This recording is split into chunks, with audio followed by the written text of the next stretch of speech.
Muy buenas noches, bienvenidos a este espacio informativo del Poder Judicial de la Federación. Hoy, el primer viernes del año, viernes 5 de enero de 2024, soy Laura Murillo y le presentaré la información más importante generada en el Poder Judicial de la Federación y, por supuesto, en el territorio nacional. Le doy la bienvenida a mi compañera Nidia Díaz, quien nos acompaña en la interpretación en lengua de señas mexicana. Comenzamos.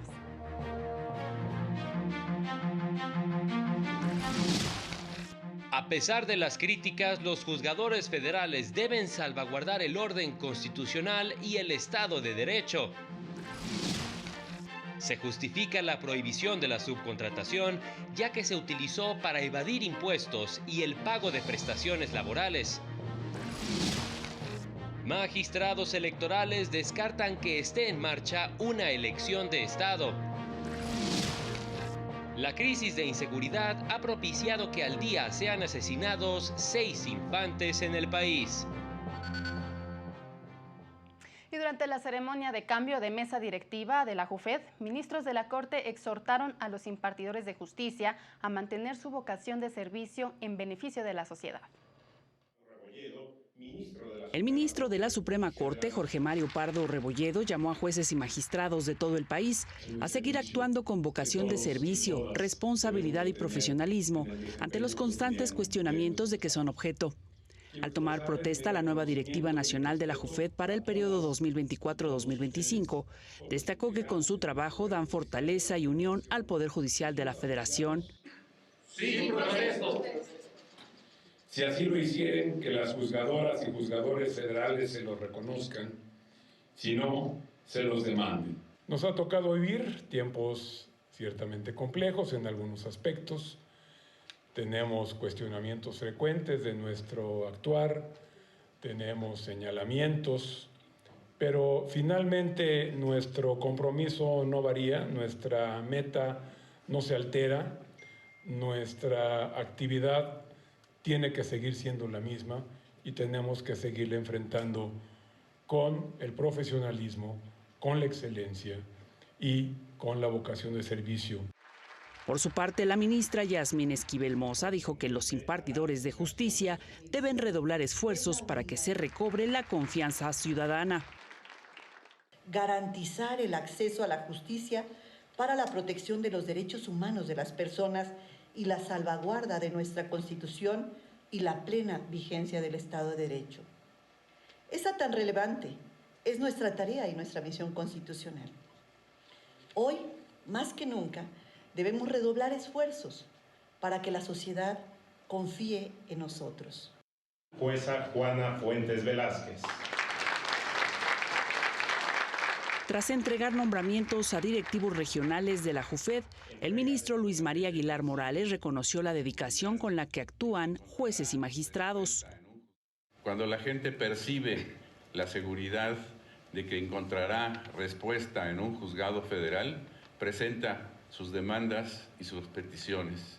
Y el gran número de asuntos que se reciben cada año demuestra que hay una gran confianza en el Poder Judicial de la Federación de nuestro pueblo. El director de la Asociación Nacional de Magistrados de Circuito y Jueces de Distrito, magistrado Daniel Sánchez, refrendó el compromiso de defender la dignidad y el honor de los juzgadores en México.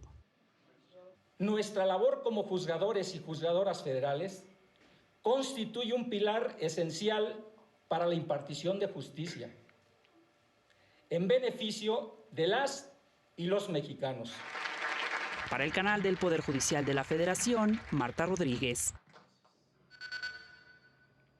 Y en otra información, el Pleno de la Corte tiene previsto analizar y resolver diversas contradicciones de criterios en los próximos días, entre ellas una relacionada con créditos fiscales. De la lista de asuntos que resolvería el Pleno de la Corte la próxima semana destacan una contradicción de criterios por la que el Pleno determinaría si la autoridad responsable debe observar la apariencia del buen derecho para conceder la suspensión en amparo directo. Hay otra contradicción de criterios por la que determinaría si el incidente por exceso o defecto en el cumplimiento de la suspensión en amparo indirecto es procedente para revisar o asegurar el acatamiento de la suspensión provisional. También está una contradicción por la que la Corte interpretará si, conforme a lo previsto en el artículo 22A, párrafo 3 del Código Fiscal de la Federación, procede que la autoridad administrativa pague intereses al contribuyente con base en una resolución dictada en un recurso o sentencia dictada por el Tribunal Federal de Justicia Administrativa que declaró la nulidad lisa y llana del crédito determinado por la autoridad y que previamente fue enterado por el particular. Para el canal del Poder Judicial de la Federación, Mario López Peña. Y este viernes se dieron a conocer 2 jurisprudencias de la segunda sala de la Corte relacionadas con las reformas a la Ley Federal del Trabajo que prohíben la subcontratación. La segunda sala de la Corte estableció diversos criterios en materia de subcontratación, entre los que destacan 2 que establecen que el artículo 12 de la Ley Federal del Trabajo, que prohíbe la subcontratación de personal, no viola el derecho de audiencia ni el principio de seguridad jurídica. En el caso del derecho de audiencia, explica que al atender la norma una problemática generalizada, no resulta dable otorgar la oportunidad de gradar o revisar supuestos específicos para determinar si en algún caso de subcontratación de personal se respetan o no los derechos de las personas trabajadoras. Recordó que al aprobarse la reforma que prohíbe esta práctica, se demostró que solo 100 empresas dedicadas a la subcontratación estaban registradas ante el IMSS, de las cuales solo 40% pagaban impuestos, por lo que no es factible otorgar la oportunidad de demostrar que dichas empresas respetan los derechos laborales y cumplen con sus obligaciones fiscales. Indicó que tampoco vulnera el principio de seguridad jurídica porque sí existe información suficiente para conocer que la prohibición deriva de que dicha práctica se utilizó para evadir impuestos, fomentar competencia desleal y afectar los derechos laborales y de seguridad social de los trabajadores. Con información de José Luis Guerra García para el canal del Poder Judicial de la Federación. Y durante 2023, la Suprema Corte atendió 16.405 asuntos, de los cuales poco más de la mitad fueron amparos. Del 1 de diciembre de 2022 al 30 de noviembre de 2023, la Suprema Corte de Justicia recibió 16.405 asuntos, de los cuales 8.217 fueron amparos directos en revisión, 994 amparos en revisión, 547 controversias constitucionales, 231 acciones de inconstitucionalidad, entre otros. Con la resolución de asuntos, la Corte se pronunció por la protección de derechos fundamentales como la salud, la educación, un medio ambiente sano, la seguridad social, el acceso a la información, el libre desarrollo de la personalidad, la libertad de expresión y de reunión, así como por garantizar el equilibrio de poderes en el Estado mexicano.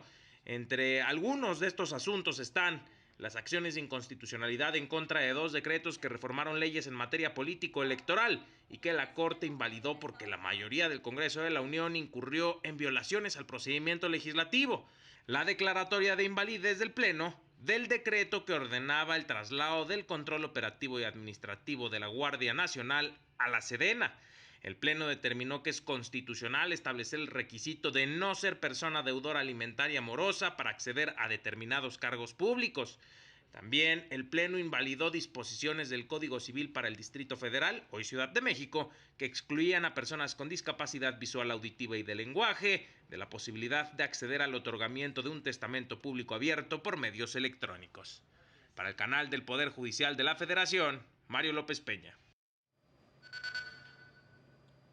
Y en otro asunto, la Suprema Corte actualizó el protocolo para juzgar casos que involucran a niñas y niños con el fin de garantizar la protección de sus derechos. La Suprema Corte de Justicia de la Nación cuenta con el protocolo para juzgar con perspectiva de infancia y adolescencia como un instrumento para que las personas juzgadoras puedan consultar la compilación de todos los estándares relevantes en la materia. El documento reúne la doctrina jurisprudencial del máximo tribunal y los estándares internacionales aplicables a los casos que involucran derechos de niñas, niños y adolescentes. Su estructura se divide en 3 grandes capítulos: justicia adaptada a las infancias y adolescencias, los principios rectores reconocidos por la Convención sobre los Derechos del Niño, los cuales son el interés superior de la niñez, el principio de igualdad y no discriminación, el derecho a la participación y el principio de vida, supervivencia y desarrollo, así como las obligaciones de las autoridades judiciales. Y por último, una guía práctica para juzgar con perspectiva de infancia y adolescencia. El protocolo puede ser consultado en la página web de la Suprema Corte. Hacemos una pausa, pero continúe con nosotros porque será muy breve.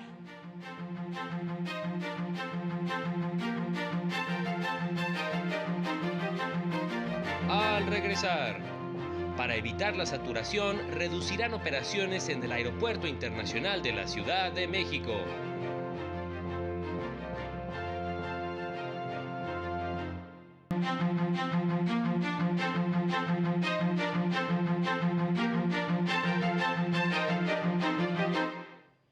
Continuamos con la información y es que la magistrada presidenta Mónica Aralí Soto Fregoso aseguró que la sociedad puede estar tranquila, pues a pesar de las diferencias se cuenta con un tribunal electoral sólido y autónomo. La magistrada presidenta del Tribunal Electoral del Poder Judicial de la Federación, Mónica Aralí Soto Fregoso, dio por concluido el capítulo que llevó a la renuncia de su antecesor, Reyes Rodríguez Mondragón, y pidió darle vuelta a ese incidente para concentrarse en las elecciones que están en curso.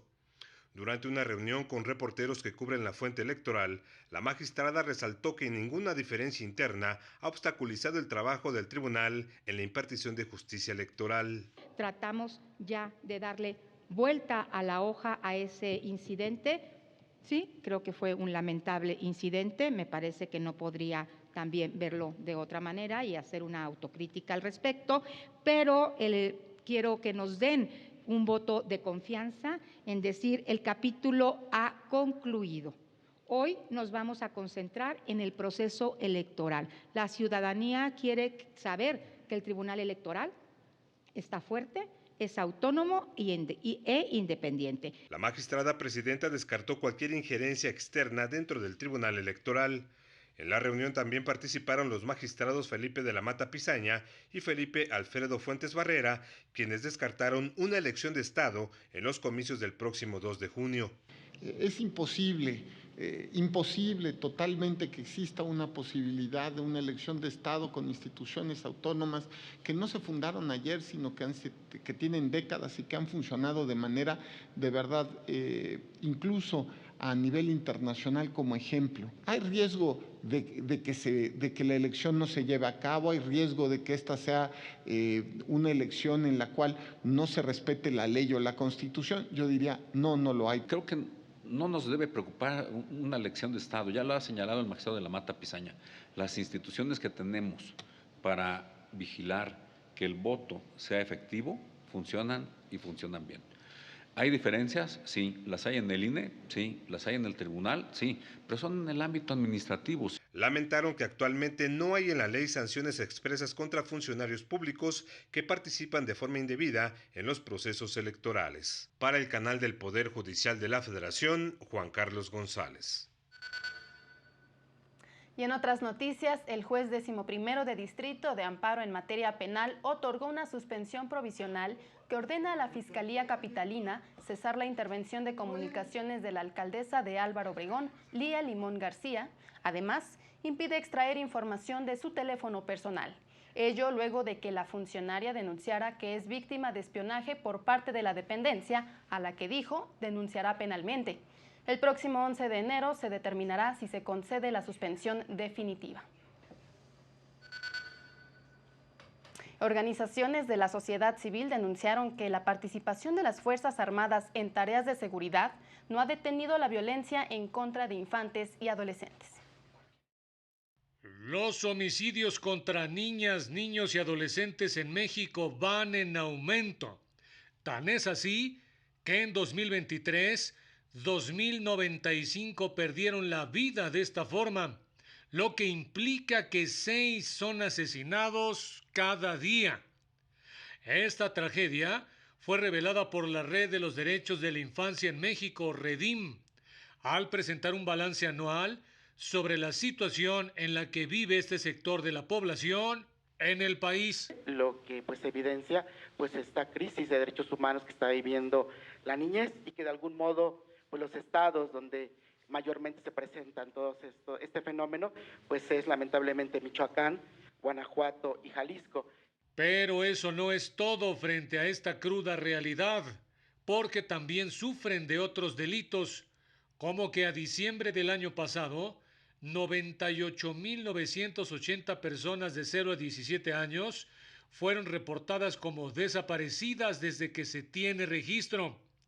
262 fueron extorsionados, 10.000 atendidos en hospitales por violencia sexual y 8.300 niñas, niños y adolescentes atendidos por violencia física en sus propios hogares.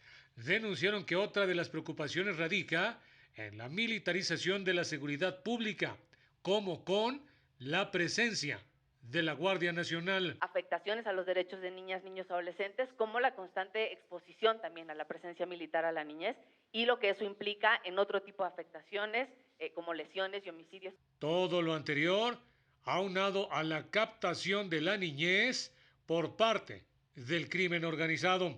Para el canal del Poder Judicial de la Federación, Óscar González.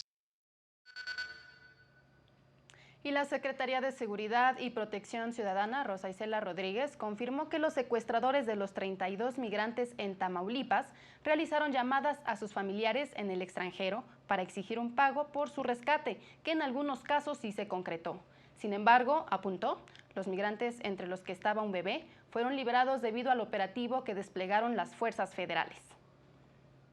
Donde continuarán los operativos con el refuerzo de 400 elementos más de la Secretaría de la Defensa Nacional, 60 de la Guardia Nacional y 2 helicópteros que están haciendo labores en la zona para hacer un total de 850 efectivos y 3 helicópteros que trabajan ahí en la zona. Y bueno, en otra información, a partir de este lunes 8 de enero, el Aeropuerto Internacional de la Ciudad de México reducirá sus operaciones de 52 a 43 por hora, lo que implicará un recorte de 9.413 vuelos nacionales para evitar la saturación. Esta modificación fue aprobada desde octubre pasado, pero fue aplazada para no afectar la movilidad durante la temporada alta invernal.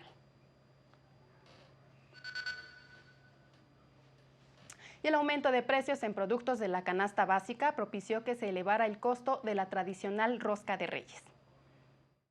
Para celebrar el final de las fiestas decembrinas, la rosca de Reyes, desde su origen en Francia, se arraigó como una tradición en los hogares mexicanos desde la época de la conquista. Que vamos a reunirnos familias de dos lados y compramos rosca. A mi familia le gusta la rosca tradicional y a mí me gusta la de relleno. Según locatarios de panaderías, indicaron que debido al incremento en los precios de la canasta básica, han tenido que aumentar sus precios y modificar ingredientes, pero sin dejar de lado la calidad de sus productos. Los costos pues nos han afectado a todos y más porque es un producto que viene pues de la canasta básica, o sea, es un producto que viene leche, huevo, azúcar, sal, son productos de canasta básica que pues obviamente sufren el impacto del incremento de precio. Pues actualmente ya no es permitido utilizar el dulce de acitrón, ya que este se elabora a base de una planta que se llama biznaga, es una cactácea y pues actualmente está protegida puesto que está en peligro de extinción. Indicaron que la oferta de las roscas varía desde las tradicionales con mantequilla hasta las rellenas de cajeta, nata, queso y chocolate, las cuales son del gusto especialmente de jóvenes. Para la gente grande, la que tiene el sabor de antaño, y la tradicional pues es para ahora sí que los millennials, como le dicen ahora. Para el canal del Poder Judicial de la Federación, Rosy García. Y permítame comentarle que la Comisión Permanente aprobó convocar a un periodo extraordinario para el próximo lunes 8 de enero a partir de las 9 de la mañana con el fin de someter a la consideración del Pleno del Congreso de la Ciudad de México si se ratifica o no a Ernestina Godoy como fiscal general de la Ciudad de México.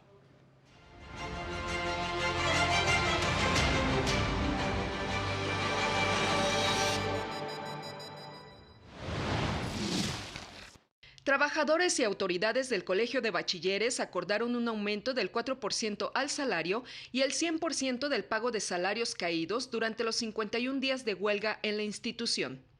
Los alumnos retornarán a clases el próximo martes. Madres que buscan a sus familiares en el norte del país interpondrán amparos para evitar que el gobierno federal borre de los registros a sus familiares desaparecidos. Esto luego de que más de 70 familias no lograron ubicar a la persona que buscan en el Registro Nacional de Personas Desaparecidas. El Instituto Nacional de Migración otorgará tarjetas de visitantes por razones humanitarias a los 32 migrantes secuestrados y liberados en Tamaulipas. Esto tras ser declaradas víctimas de delito por la Fiscalía General de Justicia del Estado. El gobierno de Jalisco será la primera entidad del país en comprar dosis de la vacuna contra el COVID-19 para iniciar una campaña de vacunación entre grupos vulnerables, sin seguridad social. Se informó que se comprarán poco más de 50,000 dosis de la farmacéutica Moderna. Para el canal del Poder Judicial de la Federación, Citlali Pérez. Y en información internacional, más de 25 millones de personas en la costa este de Estados Unidos, desde Boston hasta Baltimore, pasando por Nueva York y Washington, se encuentran en alerta debido al pronóstico de tormenta invernal que con fuertes lluvias y nevadas complicará el regreso de vacaciones. El Servicio Meteorológico estadounidense advirtió que se prevén cortes de energía y caída de árboles durante el fin de semana. Además, zonas del norte de Connecticut y Massachusetts podrían enfrentar acumulación de nieve de hasta 30 centímetros de alto y ráfagas de viento superiores a los 65 kilómetros por hora.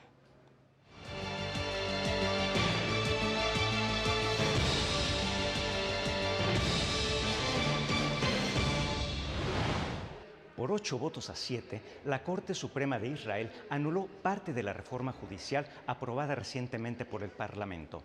Esto y mucho más en el reporte sobre la magistratura en el mundo, que ha cumplido 20 años y que ustedes pueden consultar en la página web de la Suprema Corte de Justicia de la Nación, así como en las redes sociales de nuestro alto tribunal. Vamos a la información. La Corte Suprema de Israel declaró la nulidad de la reforma aprobada en julio de 2023 que excluía la revisión judicial de la razonabilidad de las decisiones adoptadas por el gobierno. En una decisión de 8 votos a 7, el alto tribunal dejó sin efectos esta parte de la reforma judicial promovida por el gobierno de Benjamin Netanyahu. Lo anterior, considerando que negar el examen judicial de la razonabilidad causaría un daño sin precedentes a las características de Israel como Estado democrático. Asimismo, la Corte resolvió que tiene autoridad para llevar a cabo una revisión judicial de las leyes básicas, considerando que el Parlamento ha excedido sus atribuciones como autoridad constituyente. El Tribunal Supremo de España resolvió que los insultos publicados en Facebook contra un árbitro tras suspender un partido de balonmano son un ataque a su honor y a su dignidad. Ocurrió que el árbitro decidió suspender un partido infantil al entender que no era seguro que uno de los jugadores compitiera con anteojos, pues consideró que no eran aptos para la práctica deportiva. Tras ello, fue insultado por 2 personas en la red social. El alto tribunal señaló que no se limitaron a criticar la suspensión del partido, sino que también se dedicaron a descalificarlo en su esfera personal y también profesional como policía local, de forma absolutamente desproporcionada por el significado objetivo de las frases proferidas y por la ausencia de vinculación con respecto a su actuación arbitral, en la que tampoco, además, tiene por qué soportar comentarios notoriamente injuriosos. Los 2 autores de los comentarios ofensivos tendrán que pagar una indemnización de 12,000 euros. Finalmente, el Tribunal Europeo de Derechos Humanos resolvió que Polonia vulneró los derechos de una mujer que se vio obligada a interrumpir su embarazo en el extranjero a causa de la prohibición impuesta por el Tribunal Constitucional de ese país un día antes de la cita que tenía programada en el hospital para practicarse la intervención. Ante la cancelación de su cita, la mujer viajó a Países Bajos para interrumpir su embarazo. A causa de esta situación, demandó al Estado polaco, alegando que había sido obligada a elegir entre dar a luz a un niño que padecía una enfermedad grave o viajar al extranjero para llevar a cabo el aborto. Sostuvo que esta situación le había causado graves sufrimientos psicológicos. Para el Tribunal Europeo, la prohibición constituyó una injerencia en el derecho de la demandante al respeto de su vida privada. Para el canal del Poder Judicial de la Federación, Alejandro Naya Huertas. Y permítanme informarle que en diciembre se perdieron 384.882 empleos en el sector formal, cifra 11.3% más de los empleos perdidos al cierre de 2022, revelan cifras del Seguro Social. De las plazas perdidas, 267.000 eran permanentes y 118.000 eventuales. Especialistas indicaron que se trata de una práctica común para reducir costos de nómina y evadir el pago de prestaciones a los trabajadores. Y bueno, pasando a otra información, la próxima semana la UNAM enviará su primera misión a la Luna. La información es de mi compañera Fernanda. La UNAM tendrá su primera misión a la Luna con el proyecto Colmena, el cual está conformado por 5 microrobots de menos de 60 gramos y 12 centímetros de diámetro. El lanzamiento será en la madrugada de este 8 de enero, desde Cabo Cañaveral, en Florida, Estados Unidos, a bordo de la nave Peregrine de la empresa Astrobotic. Se trata de la primera misión mexicana y, de acuerdo con el investigador del Instituto de Ciencias Nucleares, Gustavo Medina, nadie ha hecho robots tan pequeños para operar en el espacio. Lo que nosotros queremos desarrollar son las capacidades de realizar operaciones sobre la superficie de la Luna o de un asteroide con microrobots que puedan trabajar en grandes enjambres, colaborativamente. Con esta tecnología se espera que en algunos años México pueda cooperar con empresas que vayan a la Luna a hacer minería e incluso con agencias espaciales que hagan ciencia en la superficie. Asimismo, adelantó que para el 2030 se espera poder realizar otras 2 misiones más al satélite natural de la Tierra y eventualmente a un asteroide. Para el canal del Poder Judicial de la Federación, Fernanda Benavides. Y como todos los viernes, le presentaremos algunas recomendaciones culturales de fin de semana para disfrutar aquí en la capital del país.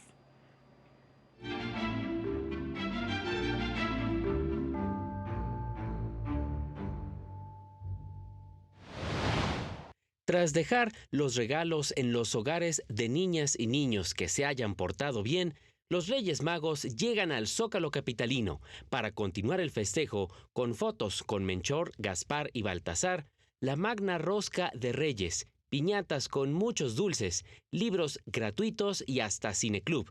Este sábado 6 de enero a partir de las 14 horas. Entrada libre. ¿Alguna vez se han preguntado cómo se divierten las y los niños alrededor del mundo? Descúbranlo en la exposición La Vuelta al Mundo en 150 juguetes, que recopila muñecas, soldados, pelotas, barcos, juegos de mesa y más, elaborados en los 5 continentes y que reflejan los valores y la cultura de cada región. De lunes a viernes, de 10 a 17 horas, en la sala de exposiciones del Centro Médico Siglo XXI. Entrada libre. Por fuera parece una heladería con toques nostálgicos, pero al atravesar la puerta oculta, descubrirán una experiencia inmersiva con 10 salas temáticas que incluyen un laberinto, un cuarto de prismas y una pista de baile, envueltas en un mundo de luces y color. Se trata de IMU y se ubica en la colonia Roma Norte. Boletos en taquilla. Para el canal del Poder Judicial de la Federación, Jesús Daza. De esta manera llegamos al final de este espacio informativo. Soy Laura Murillo y a nombre de todo el equipo que hace posible este espacio de noticias, agradezco su atención y lo invito a mantenerse en nuestra señal. En unos minutos, en República del Salvador 56, le tendremos el recital de Nacho Méndez, que lleva por título Las mujeres en la música popular mexicana. Le deseamos un excelente fin de semana. Hasta pronto.